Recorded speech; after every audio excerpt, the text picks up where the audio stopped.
Salam sejahtera bagi kita semua. Selamat malam Bapak, Ibu, Saudara-saudari, para pemuda dan teruna, serta anak-anak yang dikasihi Yesus Kristus.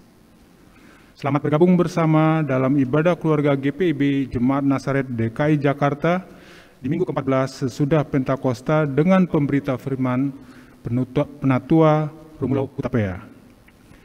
Kiranya ibadah yang kita lakukan saat ini berkenan di hadapan Tuhan dan kita diberkati oleh-Nya.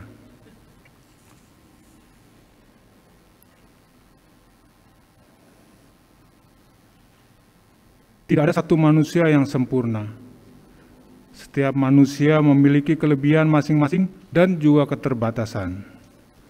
Tuhan pun mengizinkan kita menghadapi pencobaan dan diperhadapkan pada berbagai pilihan serta tawaran dunia. Menyikapi hal ini, apakah kita tetap mau bersabar, bertekun dan bergantung pada Tuhan? Ataukah kita hanya mengandalkan kemampuan diri pribadi dan menempuh jalan yang mudah atau jalan pintas saat menghadapi masalah?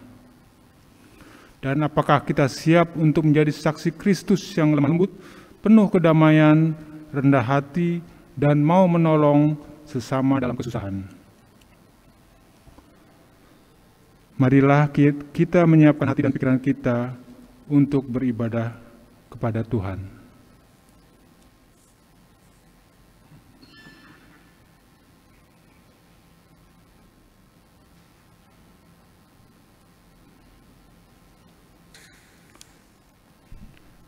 Jemaat Tuhan, mari berdiri. Mari menghadap Tuhan dan pujilah Dia, pemurah benar.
Mari kita berdoa.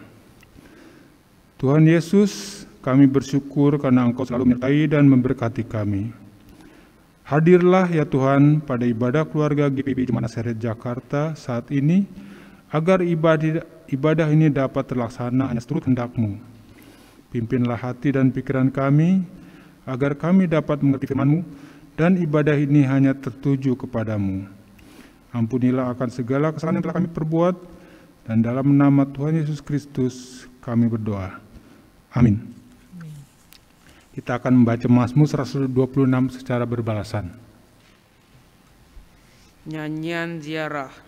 Ketika Tuhan memulihkan keadaan Sion, keadaan kita seperti orang-orang yang bermimpi. pada waktu itu mulut kita penuh dengan tertawa, Dan lidah kita dengan sorak-sorai.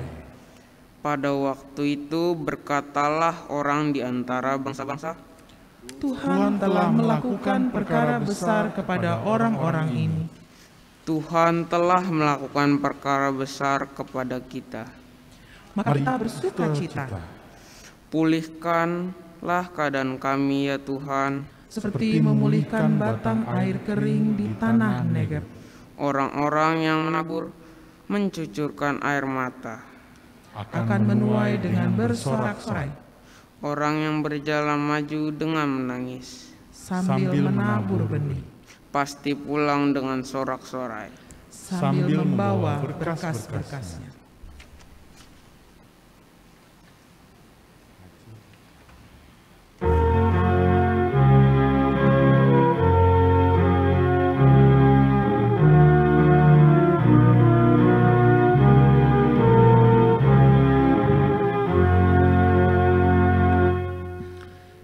Yesus di hati aku, yang dapat berfirman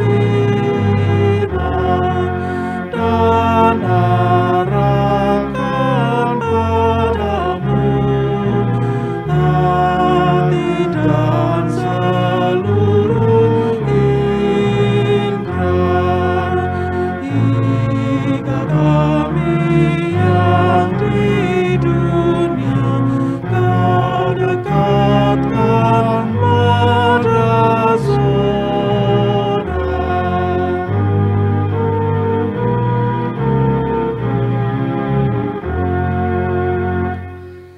Sinar Maha Mulia lahir dari Allah Bapa, buka dan siapkanlah hatimu, mulut pendengaran. Biar doa dan nyanyian berkenan padamu,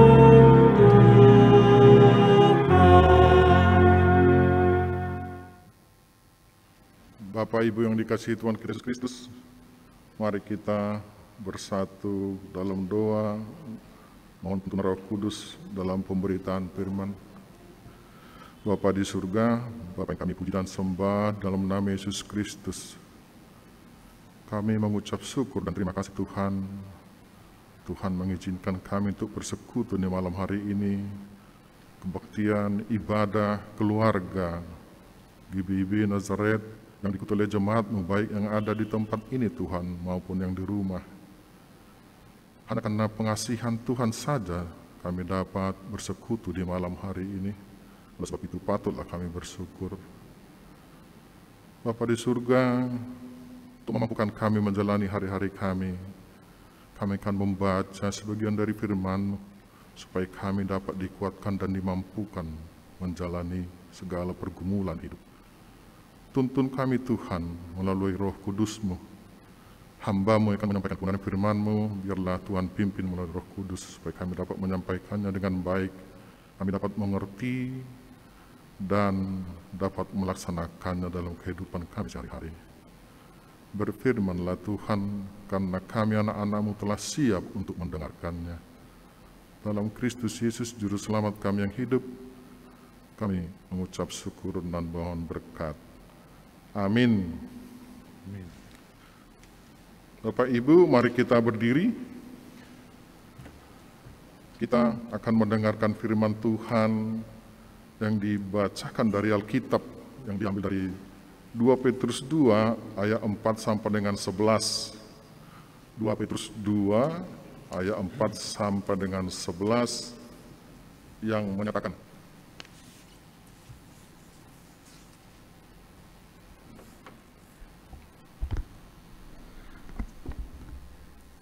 Sebab jikalau Allah tidak menyayangkan malaikat-malaikat yang berbuat dosa, tetapi melemparkan mereka ke dalam neraka, dan dengan demikian menyerahkannya ke dalam gua-gua yang gelap untuk menyimpan mereka sampai hari penghakiman, dan jikalau Allah tidak menyayangkan dunia purba, tetapi hanya menyelamatkan Nuh, pemberita kebenaran itu, dengan 7 orang lain, ketika ia mendatangkan air bah atas dunia orang-orang yang fasik, dan jikalau Allah membinasakan kota Sodom dan Gomora dengan api, dan dengan demikian memusnahkannya dan menjadikannya suatu peringatan untuk mereka yang hidup fasik di masa-masa kemudian, tetapi ia menyelamatkan Lot, orang yang benar yang terus-menerus menderita oleh cara hidup orang-orang yang tidak mengenal hukum dan yang hanya mengikuti hawa nafsu mereka saja, sebab orang benar ini tinggal di tengah-tengah mereka dan setiap hari melihat dan mendengar perbuatan-perbuatan mereka yang jahat itu, sehingga jiwanya yang benar itu tersiksa. Maka nyata bahwa Tuhan tahu menyelamatkan orang-orang saleh dari pencobaan dan tahu menyimpan orang-orang jahat untuk disiksa pada hari penghakiman, terutama mereka yang menuruti hawa nafsunya karena ingin mencemarkan diri dan menghina pemerintahan Allah. Mereka begitu berani dan angkuh sehingga tidak segan-segan menghujat kemuliaan. Padahal malaikat-malaikat sendiri yang sekalipun lebih kuat dan lebih berkuasa daripada mereka tidak memakai kata-kata hujat kalau malaikat-malaikat menuntut hukuman atas mereka di hadapan Allah.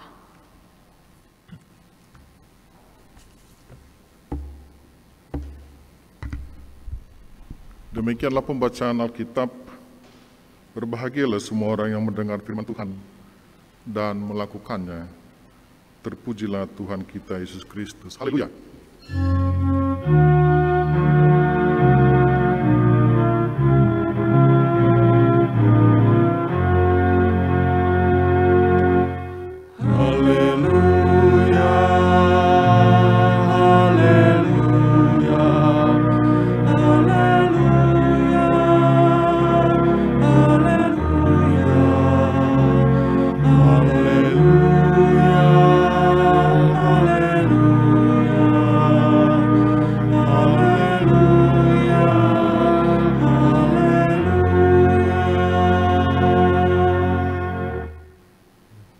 Shalom Bapak Ibu. Shalom. Kiranya sukacita dari Kristus Yesus menyertai kita semua, walaupun mungkin dengan segala persoalan, dengan segala pergumulan. Saya akan memulai renungan ini, khotbah kita ini malam ini dengan cerita seperti yang pernah saya alami. Tapi bagi saya itu perjalanan iman, keberanian dan keteguhan bersaksi. Walaupun cerita kantor. Tahun 1993 saya dipindah tugas dari Bali ke Sumatera Barat. Kira-kira bulan Juli saya pindah. Bulan April saya pindah. Tapi sekitar bulan Juni, bulan Juli saya masih junior, di Bali juga saya nggak terlalu lama. Tiba-tiba ada panggilan dari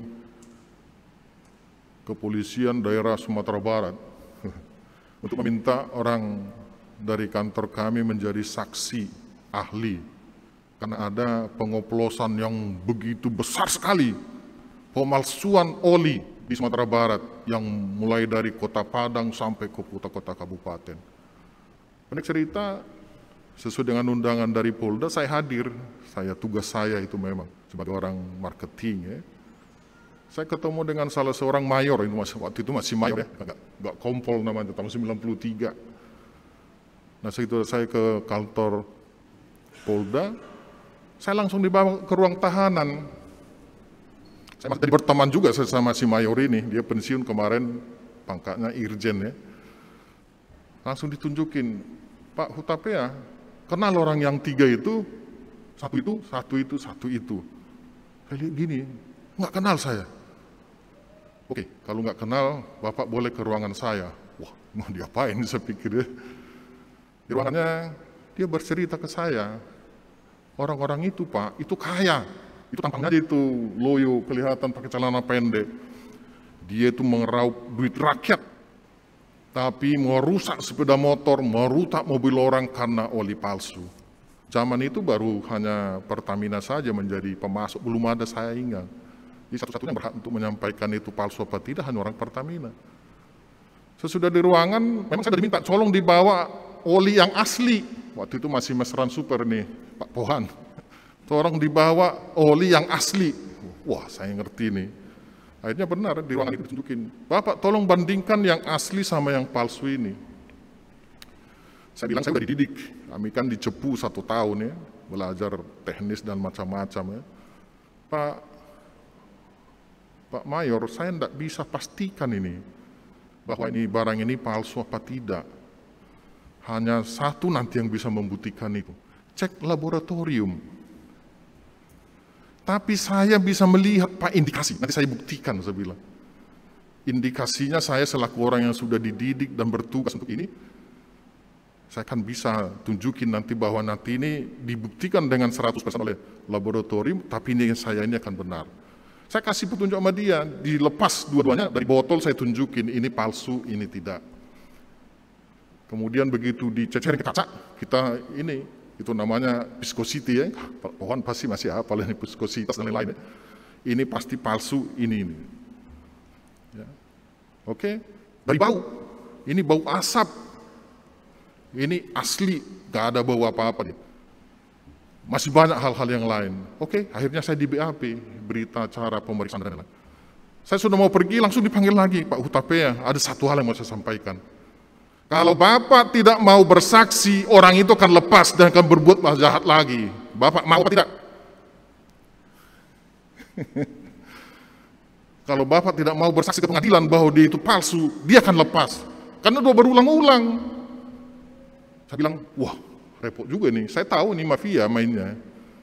Pasti ada teror, pasti macam-macam. Resiko jadi pekerjaannya. Pendek cerita, ya sudah. Saya sampai ke pengadilan, menjadi saksi, ahli, dan diwujudkan dengan laboratorium, akhirnya dinyatakan itu palsu. Orang itu dihukum.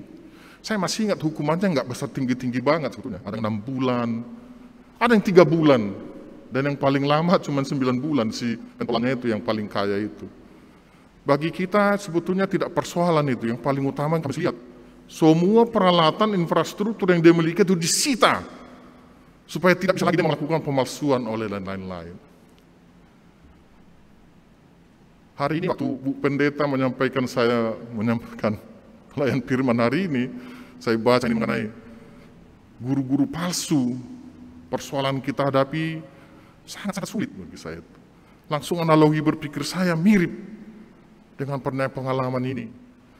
Ya, jadi ini akhirnya saya menjadi refleksi bagi saya bahwa dulu ini makanya sampai ingat terus, karena sesudah ini banyak sekali, berpuluh kali saya menjadi saksi ahli. Tapi saya tidak bisa lupakan itu yang pertama. Karena itu yang pertama bagi saya itu harus bersaksi di pengadilan dan harus masuk orang lain kena hukum karena memang kesalahan yang dia miliki. Oke, saya minta tolong dibuat slide yang ada harian Kompas tanggal 18. Saya ambil dari media. Saya kira sudah reda ini pemalsuan ini, Bu Pendeta. Ternyata baru minggu lalu diberitain lagi nih, oli palsu dijual bebas konsumen. Ini baru tanggal 8, seminggu lalu, hari Jumat. Ternyata tidak selesai. Persis sama yang disampaikan oleh Rasul Petrus. Bahwa fenomena guru-guru palsu sudah ada sejak zaman dahulu kala. Kita sudah mendengar di bilangan ya, di bilangan, di raja-raja, ada Bileam, ada 400 nabi palsu yang berhadapan dengan Elia. Nah, ternyata itu menjadi refleksi bagi Rasul Petrus waktu memberikan peringatan kepada jemaat di Asia Kecil yang menyusul suratnya yang pertama, ya, bahwa persoalan yang mereka alami berbeda dengan waktu yang pertama, surat-surat yang pertama ya. Tapi yang kedua mereka menghadapi banyaknya guru-guru palsu yang membawa mereka dengan berbagai macam persoalan. Lanjut. Ya, ini saya ngambil dari media gambar ini, saya melihat bahwa guru-guru palsu itu susah sekali diidentifikasi. Karena dia itu sama, kita pakai seperti ini juga dia. Pakai jubah, pakai dan lain-lain dia. Dia menyamar dia. Sama dengan pelumas tadi itu, dia menggunakan botol yang sama, kelihatan secara visual juga sama, hanya kalau saat diuji baru kita tahu. Maka diuji hanya dengan Alkitab ini. Makanya saya mengambil foto satu keluarga yang sedang belajar Alkitab, dengan cara itu saja dia itu bisa ngelawan persoalan-persoalan kehidupan, kita memenangkannya. Lanjut. Nah, di sini saya menyampaikan bahwa di dalam 2 Petrus 2:4 ini sampai dengan 11 yang sudah dibacakan tadi kita jelas bagi kita, persoalan guru-guru palsu ini sudah ada dari zaman dulu. Di ayat 4, 5, 6, Rasul Petrus mengingatkan bahwa Tuhan tidak menyayangkan malaikat-malaikat, tidak menyayangkan ciptaannya, bukan berarti dia mengasihinya. Ya, zaman purba dia sebutin di situ ya, manusia purba dan lain-lain, yang waktu itu masih ada zaman raksasa, kemudian zaman Sodom dan Gomora. Ya, sudah diingatkan, tidak mau mendengar, ternyata Tuhan tidak menyayangkan orang-orang yang tidak setia dan taat sama Dia. Ya, ayat 4, 5, 6 jelas sekali disampaikan tadi. Kemudian bagi orang yang punya keyakinan, percaya, setia kepada Tuhan, Tuhan menjanjikan keselamatan itu sebetulnya. Itu menjadi sinopsis daripada bacaan kita dari ayat 4 sampai dengan 11 yang pada malam hari ini. Lanjut. Kita coba mengidentifikasi ancaman terhadap eksistensi gereja saat ini dulu, dan bahkan yang akan datang. Pertama, ini sumber dan bentuk ancaman. Yang pertama, ancaman dari luar. Waktu zaman kekristenan mulai, musuh utamanya adalah pemerintahan, karena tidak menerima kekristenan di awal itu. Ancaman itu datang dari luar, bentuknya intimidasi, penganiayaan, tapi pada saat itu dampaknya justru menyebabkan orang-orang Kristen mula-mula itu solid, saling mendukung, semakin dekat dengan Tuhan, bersekutu setiap hari, karena sama-sama memiliki penderitaan yang sama. Ancaman dari luar, dari penguasa-penguasa dunia, baik itu secara formal gereja, lawan gereja itu pemerintahan maksud saya, maupun mungkin ada organisasi-organisasi yang tidak bisa menerima keberadaan kekristenan itu. Itu yang datang dari luar dia. Tapi ini lebih mudah diidentifikasi. Lebih mudah dia. Tapi yang datang dari dalam, justru ini yang sulit dia. Ancaman dari dalam berwujud penyusupan, guru-guru dan ajaran-ajaran palsu yang menyesatkan. Karena dia itu menyamar. Dia menggunakan juga bukunya sama, ya, dia menggunakan jubah juga. Yang celakanya, orang yang tidak mengerti tentang kemurnian ajaran Kristen itu menjadi sasaran utamanya dia. Akhirnya larut dia dalam pengajaran-pengajaran palsu yang tidak disadarinya. Tidak disadarinya itu. Dan akhirnya apa nih? Ancaman dari jauh lebih berbahaya dibanding dengan ancaman dari luar. Karena penyesat itu menyamar dia. Ancaman dari dalam justru membuat kita lengah, sehingga kita semakin menjauh dari Allah. Itu harus kita sadari sebetulnya. Jadi segala gangguan yang datang dari dalam, yang menyebabkan kita semakin jauh dari Tuhan, itu menjadi cara kita mengidentifikasi bahwa ini ada sesuatu yang tidak benar. Ya, jadi inilah ancaman yang dialami oleh gereja, baik dari zaman awal, hari ini, dan perkiraan kita akan ke depan. Lanjut. Slide berikut. Baik, ini kita mengidentifikasi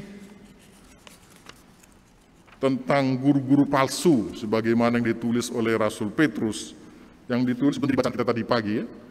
Ajarannya menyesatkan dan menyangkal Kristus, 2 Petrus 2:1. Hidupnya dikuasai hawa nafsu, 2 Petrus 2:2, dan serakah dan hanya tertarik dengan keuntungan pribadi. Tidak ada bedanya dengan pengoplos tadi itu dia. Dunia sekuler dia. Produknya aja yang berbeda. Kalau sana itu yang menggunakan untuk konsumtif kendaraan, ini firman Tuhan yang diperjualbelikan, diperdagangkan sama dia, dibisnisin sama dia.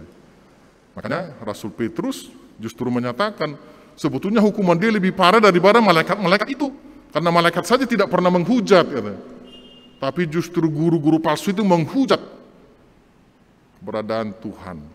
Baik, ini dalam konkretnya sekarang ini bisa kita lihat bahwa beberapa hal yang bisa kita lihat tentang doktrin Allah, bahwa orang-orang yang ikut dengan ajaran-ajaran ini, orang yang dianu oleh guru-guru palsu ini, tidak yakin akan keeksistensi keberadaan Allah, tidak percaya Allah. Bisa saja mungkin dari pembicaraan dan lain-lain masih terlihat dia itu seakan-akan percaya dengan Tuhan, tapi sesungguhnya tidak percaya dengan Tuhan.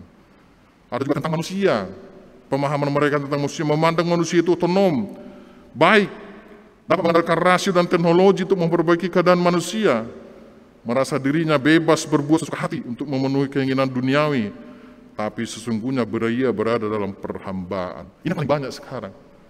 Atas nama sains, ya, atas nama teknologi, atas nama kadang kemanusiaan, tapi justru semakin jauh dari firman Tuhan. Ya, kebebasan terhadap eksistensi seorang manusia.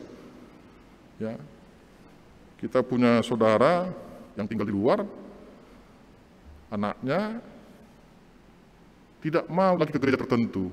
Kenapa? Ternyata dari hasil dia survei mereka itu, pelayan di gereja itu, pendetanya, maaf ini, ternyata transgender. Bagaimana dia mau percaya kodrat dia sebagai ciptaan Tuhan sudah diabaikan sama dia? Gak mau ke gereja itu. Padahal dia dibaptis di situ. Ini fakta. Itu yang terjadi sekarang ini dia. Dia merasa bahwa dirinya sebagai manusia ciptaan Tuhan, dia bebas untuk dirinya, otonom. Saya nggak perlu lagi saya seperti ini. Ini yang paling berbahaya. Memanfaatkan teknologi zaman sekarang semakin jauh dari Tuhan. Maka itu sebetulnya bagian gurunya mungkin nggak kelihatan. Gurunya mungkin ahli-ahli teknologi yang ada di Silicon Valley, yang di San Francisco sana, menciptakan teknologi, membuat dia itu akhirnya terlena dengan semuanya itu, semakin jauh dari Tuhan. Gurunya nggak dikenal, produknya dikenal. Dia menjauhkan diri dari Tuhan dia. Yang ketiga, tidak percaya bahwa Yesus Kristus adalah Tuhan. Ini yang paling prinsip. Yang paling banyak masih menggunakan dengan cara-cara ibadah dengan pola kita, tapi dia nggak percaya bahwa Yesus itu adalah Tuhan. Mereka menganggap bahwa Yesus itu adalah manusia biasa yang patut diteladani. Saya beberapa kali lihat YouTube dari beberapa pendeta yang berkhotbah, satu kali saya dengar, saya ulang lagi, satu kali saya salah dengar apa tidak? Ternyata tidak salah dengar, memang beda. Satu kali, dua kali khotbah mungkin nggak ketahuan. Kita dengar dia 10 kali, ternyata keselip dia, ketahuan aslinya dia. Ya, itu dia. Yang ketiga, keempat, keselamatan. Tidak mengakui bahwa keselamatan hanya melalui anugerah penebusan Yesus Kristus di kayu salib. Suratnya Rasul Petrus yang kedua sebetulnya menitik beratkan bahwa orang-orang zaman itu tidak percaya Yesus akan datang kedua kali.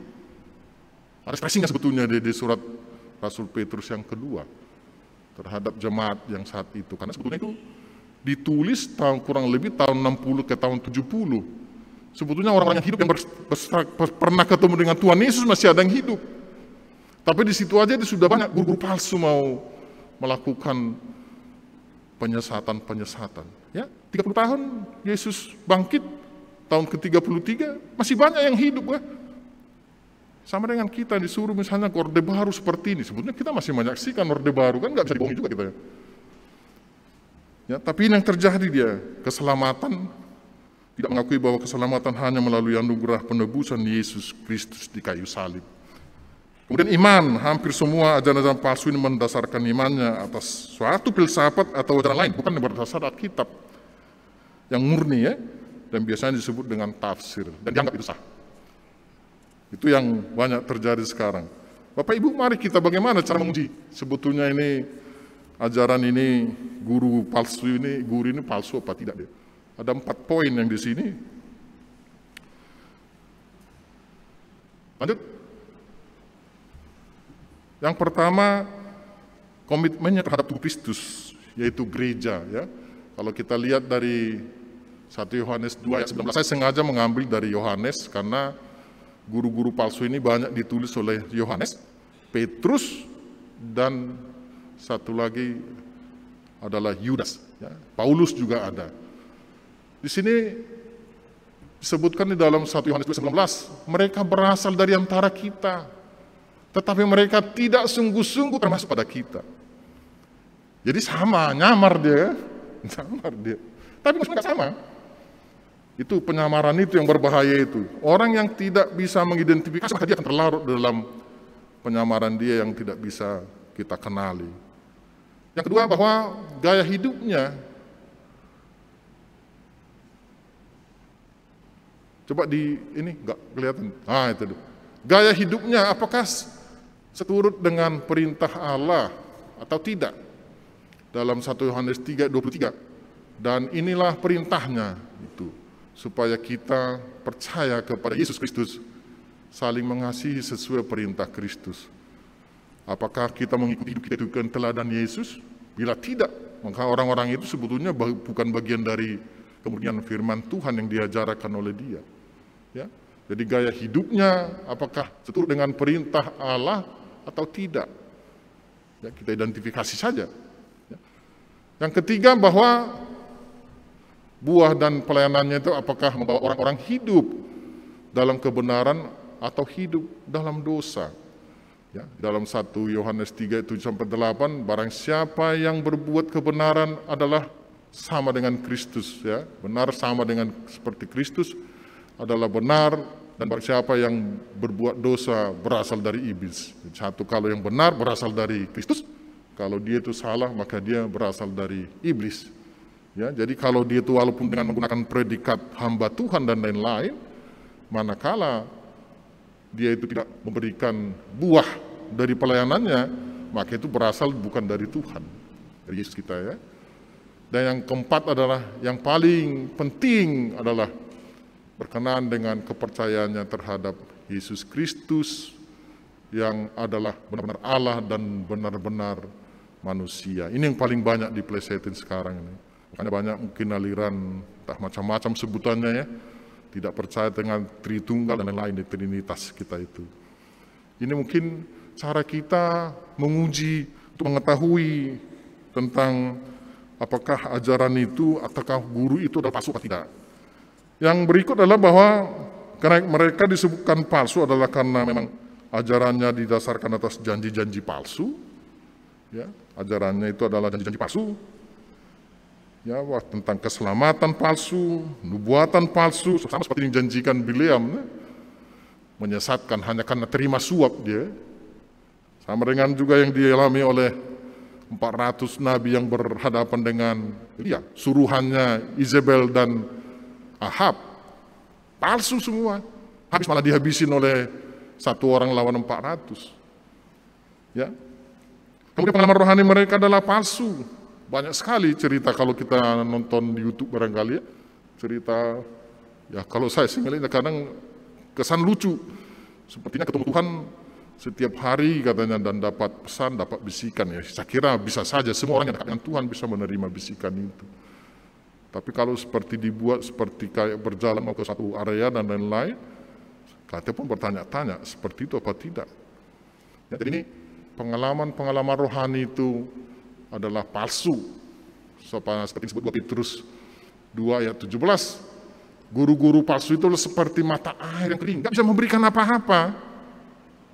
Hanya janji di mulut saja dia. Seperti kabut yang dihalaukan taufan, nggak punya pegangan apa-apa dia, nggak ada artinya dia sebetulnya dia. Sekali hembus saja udah lewat dia, tapi dia demi kepentingan pribadi, keuntungan golongan dan siapapun itu, dia melakukan banyak hal yang bisa menyesatkan orang-orang. Yang ketiga, mereka belum mengalami kelahiran baru yang sejati dalam 2 Petrus 2:20. Sebab jika mereka oleh pengenalan mereka akan Tuhan dan Juru Selamat kita Yesus Kristus telah melepaskan diri dari kecemaran-kecemaran dunia, tetapi terlibat lagi di dalamnya, maka akhirnya keadaan mereka itu lebih buruk daripada yang semula. Dia sudah diselamatkan oleh Yesus Kristus di kayu salib, tapi dia kembali, bahasanya Petrus, kembali ke kubangan dan lebih kasar lagi kayak binatang disebut di situ ya, kelanjutannya ini ya. Jadi memang ya begitu serunya guru-guru palsu, tantangan yang kita hadapi, cobaan-cobaan yang akan diberikan kepada kita dalam masa-masa pengasihan sekarang ini.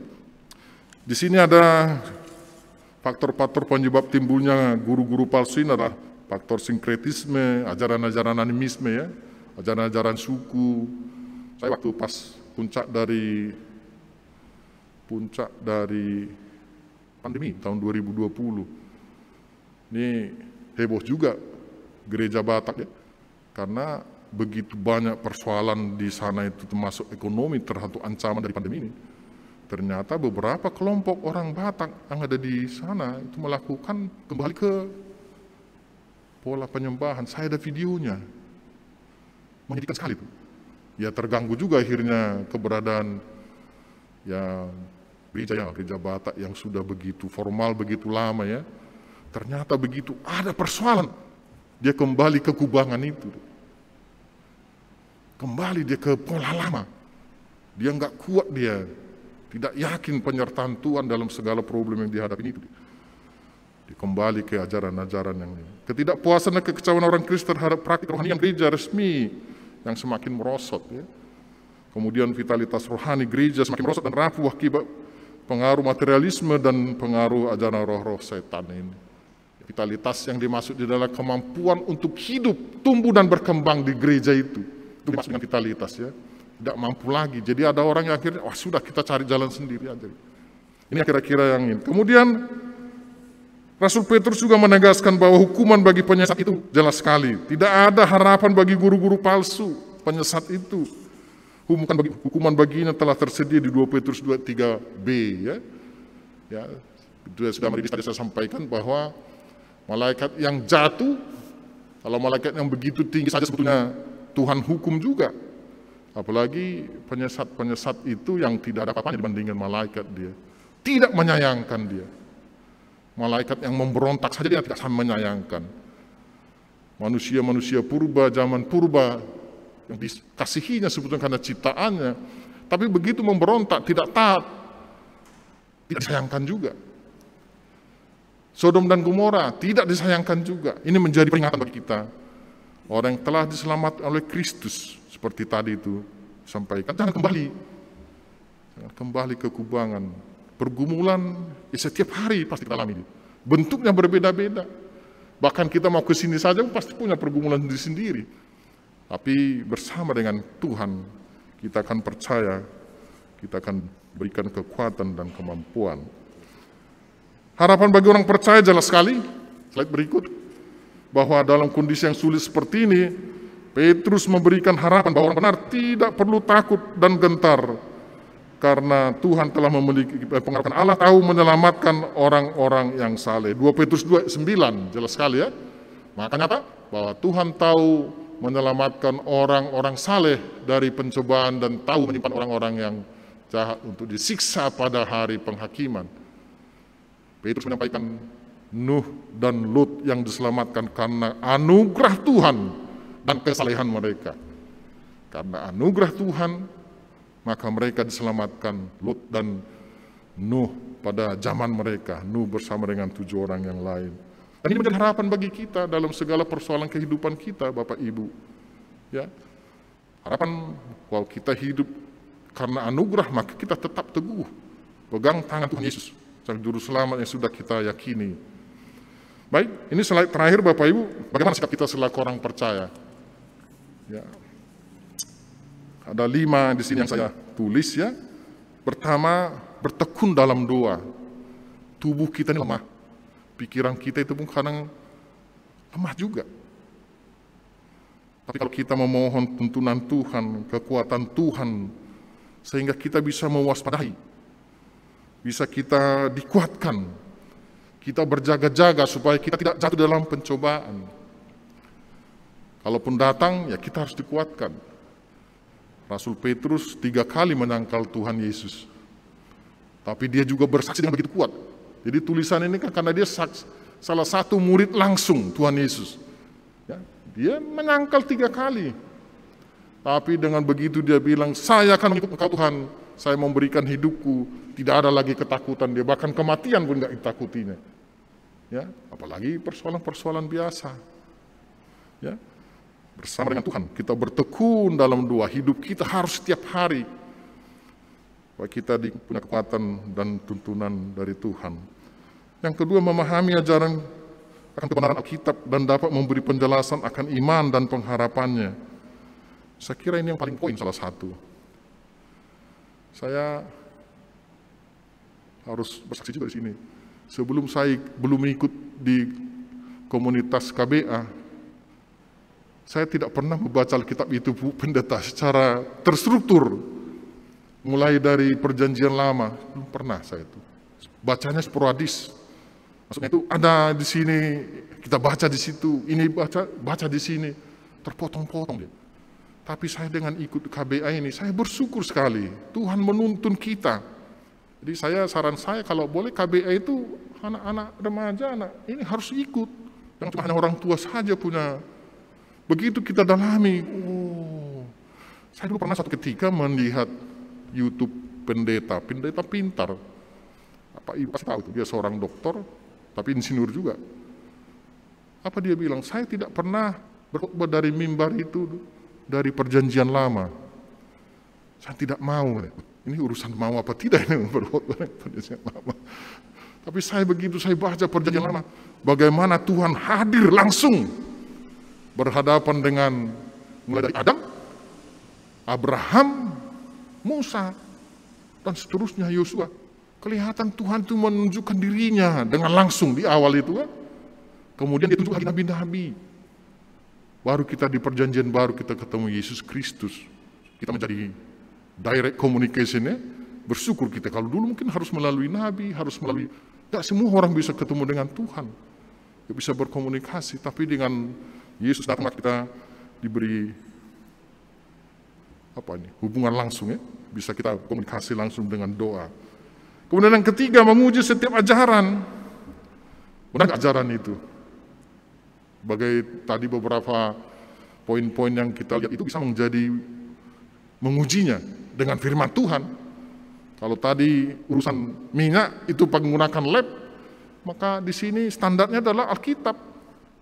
Saya bilang guru-guru palsu ditulis oleh banyak penulis. Ada Yohanes, ada Yudas, bukan Yudas Iskariot ya. Kemudian ada Petrus. Jadi kita bisa membandingkan, mereka bersaksi tentang guru-guru palsu di zaman itu. Jadi kita bisa mengujinya. Janganlah percaya di 1 Yohanes 4:1 ya. Janganlah percayakan setiap roh, tetapi ujilah roh-roh itu apakah mereka berasal dari Allah. Gitu dia. Yang keempat adalah berani bersaksi melalui cara hidup suci dan benar. Ya, berani kita bersaksi karena kita mengerti akan firman Tuhan itu benar. Bersikap rendah hati dan tetap bersekutu dengan saudara-saudara seiman. Saya membaca buku, mungkin saya yakin Bu Pendeta udah pernah mungkin Bu. Buku dari Charles Spurgeon mengenai disebut di situ The Sword and Trowel. Itu sebetulnya mengacu ke tulisan Nehemia, zaman Nabi Nehemia. Waktu benteng Yerusalem diganggu. Sword itu kan pedang, trowel itu sekop kerja itu. Jadi kalau hari biasa kita, ya pelayan Tuhan, bekerja dengan pelayan Tuhan. Bekerja di sekuler, bekerja dengan sekuler. Tapi manakala musuh berada di hadapan kita, tidak bisa. Hanya satu saja kita pegang itu. Itu si pendeta ini menyatakan itu. Pendeta orang Inggris ini, tahun 1861. Dia menulis majalah, dia menulis buku, dan sekarang banyak sekali bukunya, diperbarui saja bukunya itu. Charles Spurgeon namanya itu, orang Inggris dia. Dia menulis The Sword and Trowel. Manakala musuh sudah di hadapan kita, musuh itu adalah guru palsu itu dan segala problem kehidupan kita. Kita harus pegang pedang setiap hari. Pedang kita adalah firman Tuhan itu. Dan satu lagi itulah trowel, skop. Begitu kita tetap harus kerja. Tidak bisa hanya kita berdoa saja tapi nggak kerja. Bersaksi itu kan seperti itu. Jadi kita harus menyaksikan keberadaan firman Tuhan dalam kehidupan kita sehari-hari. Tapi kita siap melawan dengan kebenaran itu. Itu maksudnya sebetulnya dari pendeta Charles Spurgeon ini. Saya baca bukunya, walaupun sepintas ya. Kaget juga saya, tahun 1861 ternyata zaman itu sudah begitu banyak ajaran palsu.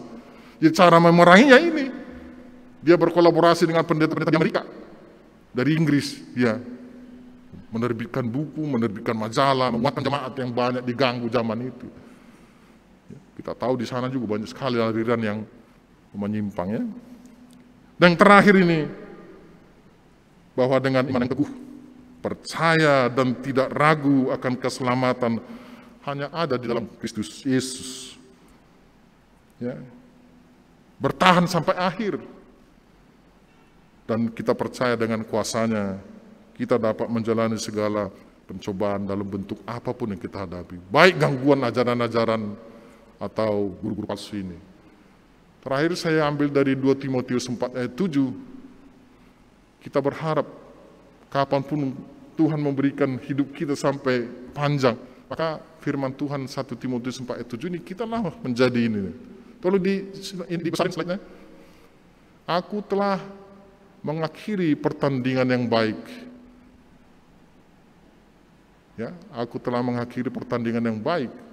Aku telah mencapai garis akhir dan aku telah memelihara iman. Saya tidak terganggu dengan apapun godaan dunia ini, kemewahan hawa nafsu, seperti yang disampaikan oleh Rasul Petrus mulai dari ayat 1 sampai dengan 11 itu. Saya tidak mau 59 tahun ikut dengan Tuhan, tiba-tiba ada aliran baru, sia-sia hidup saya nggak mau. Nggak mau.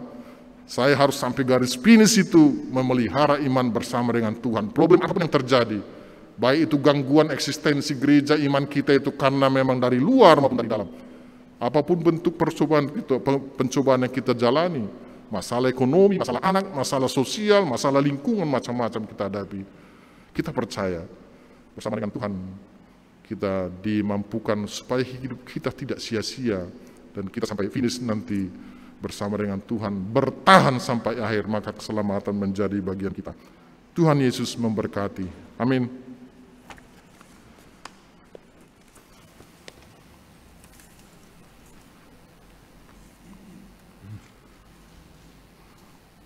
Kita akan bernyanyi dari Gita Bakti 254. Apakah kau mau jadi pemenang?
Marilah kita satu dalam doa syafaat.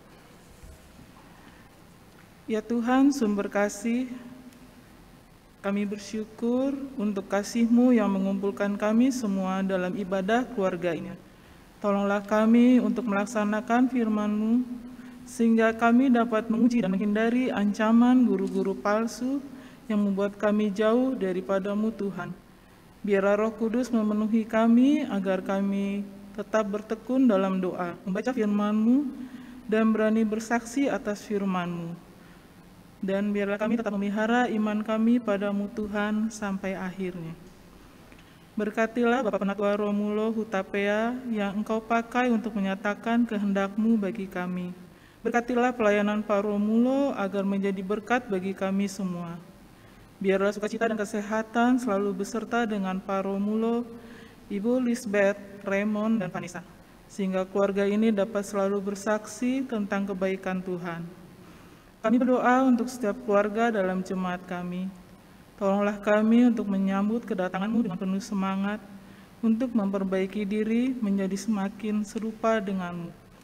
Kami berdoa untuk para anggota PKLU, biarlah mereka semangat untuk terus memotivasi anak, cucu, bahkan cicit mereka agar setia melakukan firman-Mu. Kami berdoa untuk semua anggota PKB dan PKP. Kami mohon berikan mereka hikmat-Mu agar mampu tetap berbakti kepada orang tua sambil mengasuh dan merawat anak-anak yang telah Kau karuniakan bagi mereka. Kami berdoa bagi anggota GP, kami mohon Roh Kudus-Mu menuntun mereka, sehingga mereka dengan berani mengikuti jalan-Mu baik di sekolah, kampus, maupun di tempat kerja. Kami berdoa untuk para katekisan. Kami mohon tuntunan tangan-Mu bagi mereka, juga para pengajar katekisasi, sehingga setiap materi yang diberikan memuatkan katekisan untuk mengikut-Mu. Kami berdoa untuk para anggota PA dan PT. Kami mohon penyertaan-Mu bagi tumbuh kembang mereka. Secara khusus kami berdoa untuk persiapan anak-anak kami untuk menyelesaikan penilaian akhir semester 1 tahun ajaran 2022 dan 2023. Berikan mereka kesehatan dan semangat untuk belajar. Jauhkan mereka dari yang jahat dan tolonglah mereka untuk tidak berlaku curang. Inilah permohonan kami, ya Tuhan, dengarkanlah doa kami.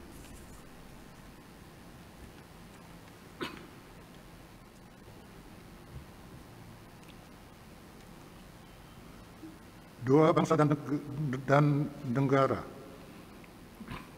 Ya Tuhan, kami bersehati mendoakan para penyintas dan keluarga korban gempa bumi Cianjur. Bagi setiap orang yang kehilangan kerabat dan sahabat, kuatkan mereka melewati masa yang berat ini. Bagi setiap penyintas, tolonglah mereka melalui tindakan medis, agar mereka segera pulih. Bagi setiap tenaga medis dan relawan, berikan mereka kesehatan dan kekuatan untuk menjalankan tugas kemanusiaan ini. Bagi pemerintah yang menangani bencana ini, berikan mereka hati yang berani dan ketulusan, sehingga setiap bantuan dapat diberikan dengan tepat. Kami juga berdoa untuk penanganan pemerintah Republik Indonesia, secara khusus pemerintah daerah di mana kami berdiam dan beraktivitas. Berikan mereka hikmat-Mu, sehingga kami dapat melewati masa peningkatan kasus COVID dengan baik. Berikan kami sebagai anggota masyarakat untuk dengan rela melaksanakan aturan yang telah ditetapkan demi keselamatan bersama. Kami juga berdoa untuk setiap usaha yang dilakukan pemerintah untuk menstabilitaskan keadaan ekonomi agar kami bisa melalui resesi ekonomi global. Tolonglah saudara-saudara kami yang kehilangan pekerjaan karena keadaan ekonomi saat ini. Berikan kami hati untuk saling membantu dan menopang saudara-saudara kami. Inilah permohonan kami. Ya Tuhan, dengarkanlah doa kami.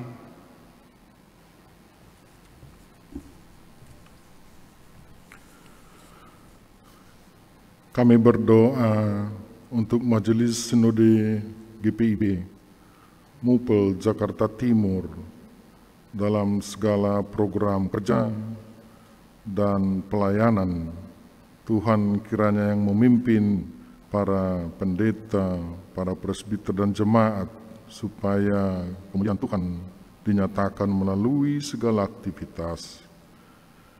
Kami berdoa untuk warga jemaat GPIB, Jemaat Nazaret dalam segala pergumulan kehidupan, baik masalah ekonomi, masalah keluarga, masalah lingkungan, masalah pendidikan, masalah lapangan kerja.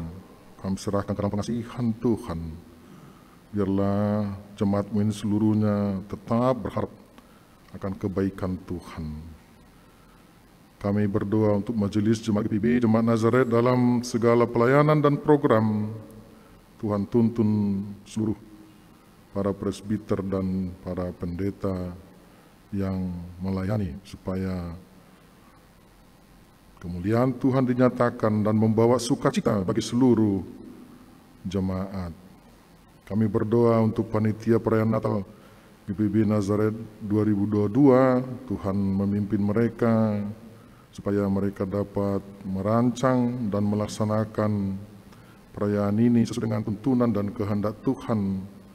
Dan biarlah tentang berita keselamatan akan kelahiran Yesus membawa sukacita bagi seluruh umat yang mendengar.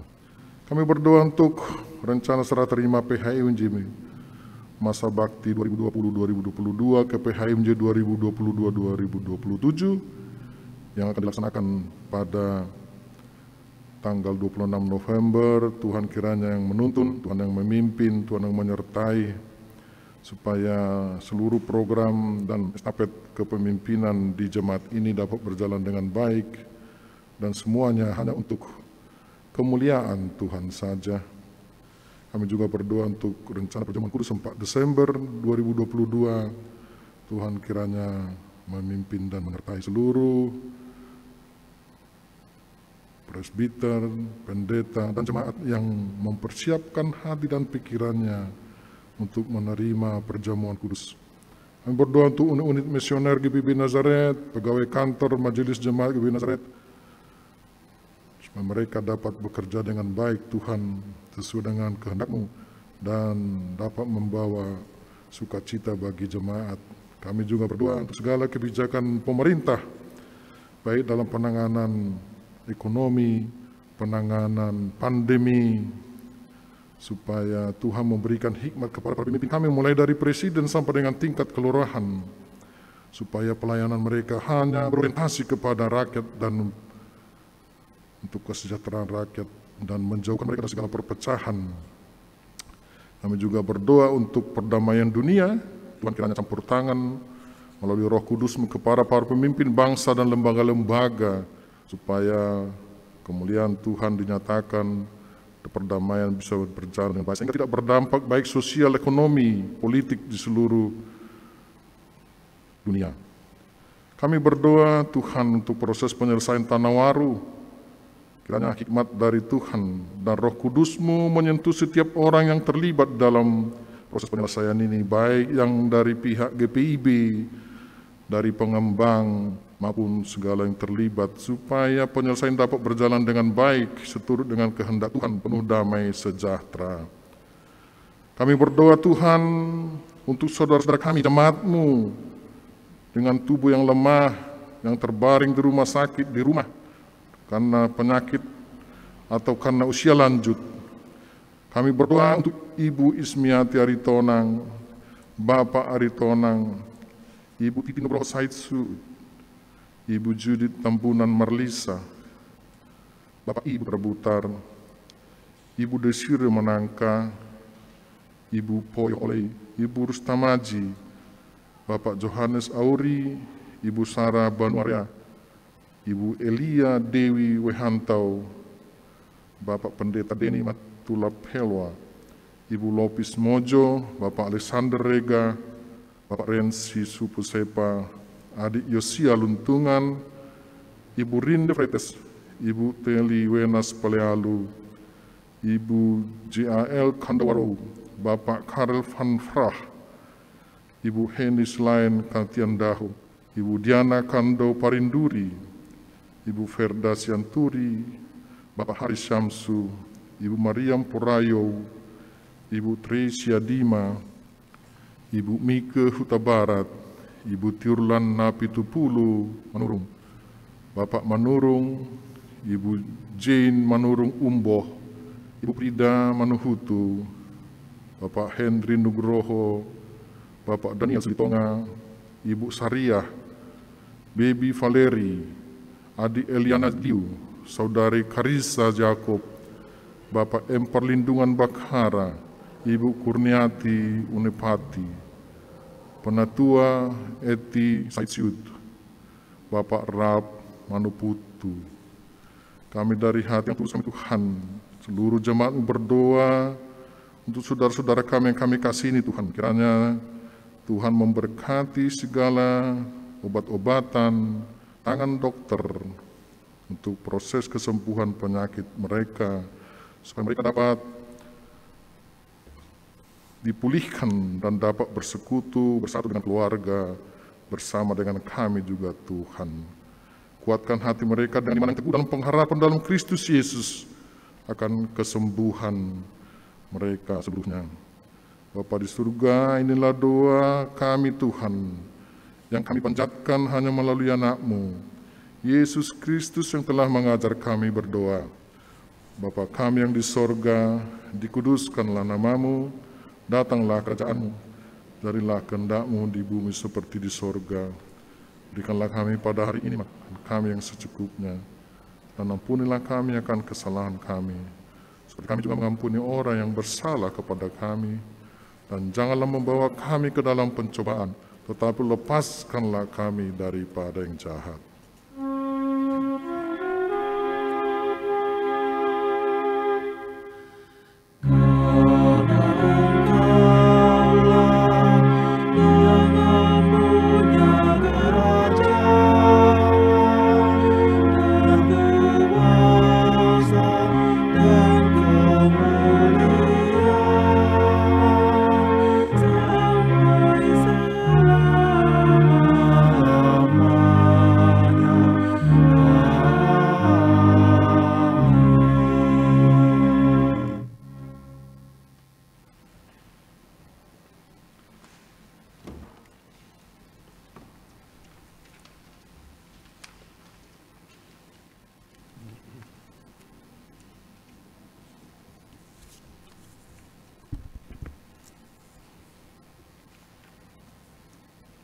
Marilah kita menyatakan syukur kepada Tuhan melalui pemberian sukacita kita.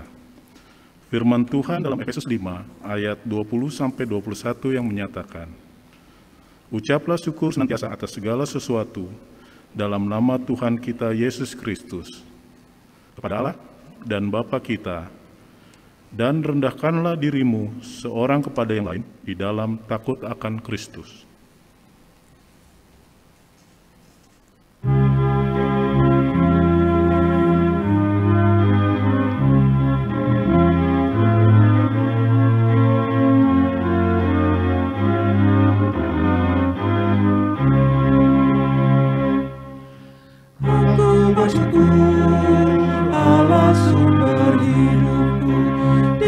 Memberi rahmat-Nya kepadaku, puji dan syukur ku naikkan kepada-Nya yang Maha Kudus. Di sorga terpujilah Dia sumber hidupku, baginya syukur dan pujian selamanya.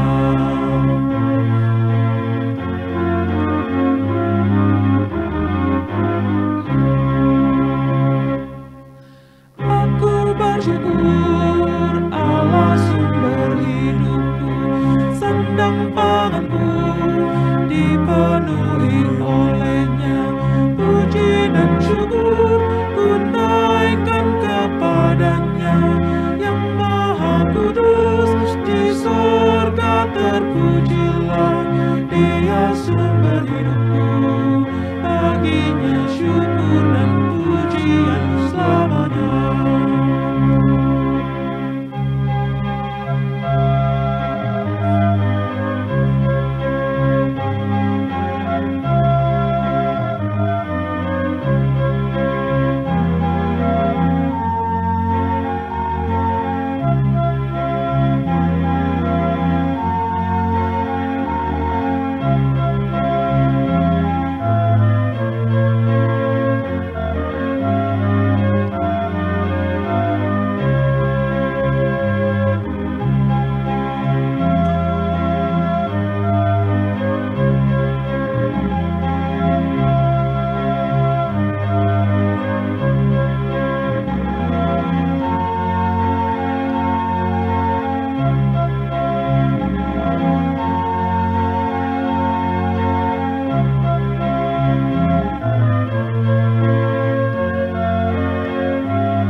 dan senang, ku bersandar padanya.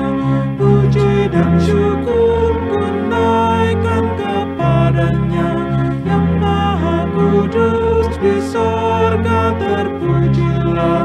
Dia sumber hidupku, baginya syukur dan pujian selamanya.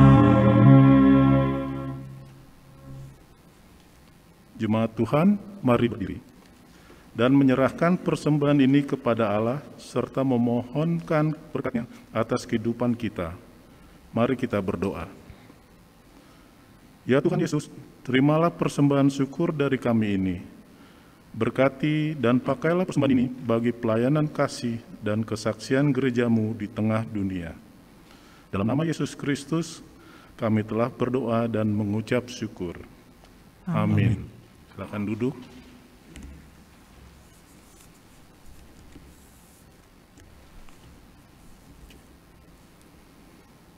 Warta Jemaat, Ibadah Keluarga 23 November 2022.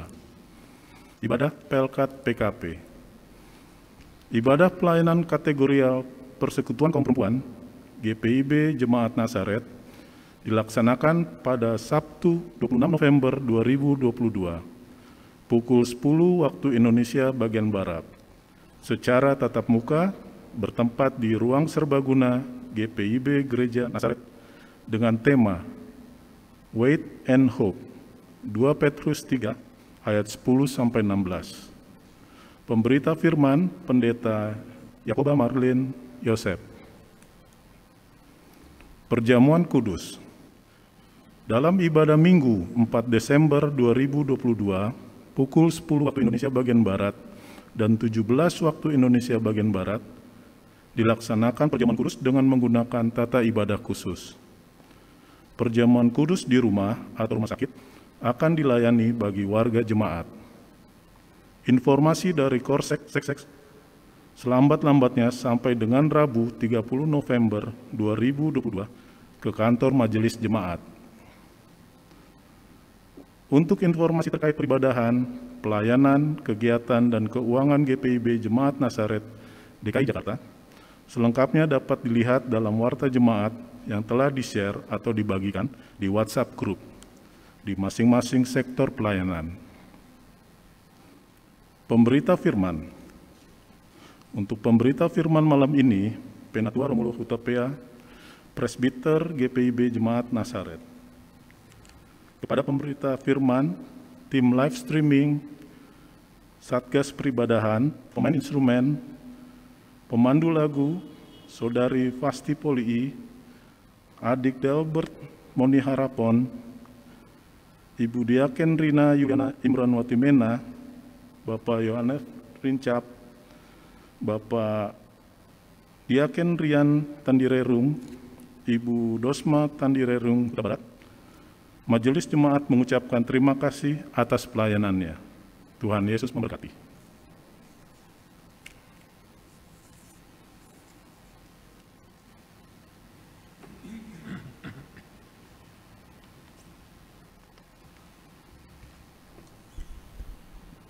Bapak Ibu, mari kita berdiri.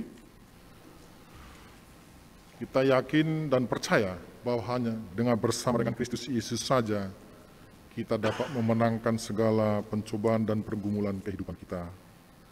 Pergilah dengan sejahtera dalam kehidupanmu sehari-hari dan lakukanlah firman Tuhan yang sudah saudara dengar. Kidung Jemaat 371-2, aku mau berjalan dengan juru selamatku.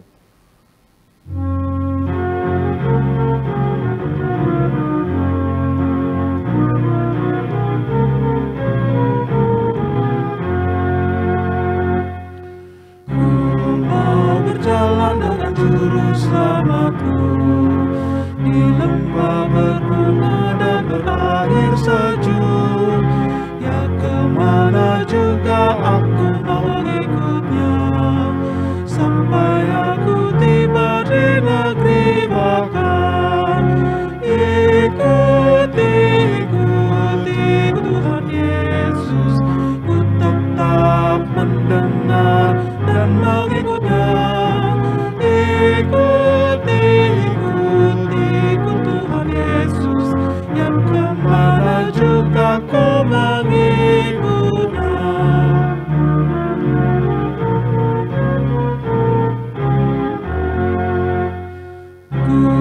mau berjalan dengan juru selamatku. Di lembah gelap, di badai yang menderu, aku takkan takuti bahaya apapun. Bila ku dibimbing tangan Tuhanku, ikut Tuhan Yesus. Ku tetap mendengar dan mengikutnya. Ikut Tuhan Yesus, yang kemana juga ku mengikutnya. Arahkanlah hati dan pikiranmu kepada Tuhan, serta terimalah berkat-Nya. Kasih karunia dari Tuhan kita Yesus Kristus dan kasih Allah dan persekutuan dengan Roh Kudus menyertai kamu sekalian.